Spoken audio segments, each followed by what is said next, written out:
a sophomore in Saybrook College, and I'm majoring in geology and geophysics and international studies.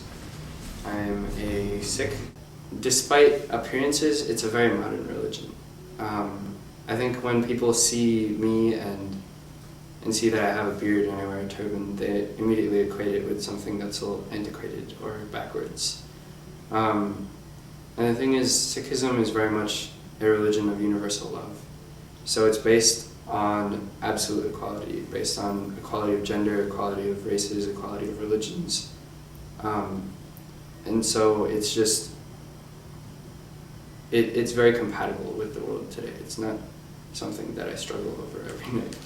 Feeling obligated to myself, not by anyone else, to continue my religious practices and beliefs, it just helps me have a life. Because they don't even know Sikhism perhaps exists, then they are more prone to associate it with Islam or with Hinduism, which it isn't. It's a separate religion. And so when people have certain assumptions as to my beliefs, and then they sort of, like, I'll be having an argument that's perhaps completely unrelated to religion, or it might have to do with philosophy or something, and then they'll be like, oh, that's because you're such and such belief. And I said, well, where does that come from? Well, that's like a classic Indian belief, isn't it? Well, we're Sikhs. Right. It's different. In the absence of a Sikh community, I sort of make up for it by talking a lot about Sikhism. But it's just sort of ingrained to talk about religion in the American understanding of it, or the Christian understanding of it. And that's just been a little bit difficult to get people to start thinking about all of the different religions and what their impacts would be.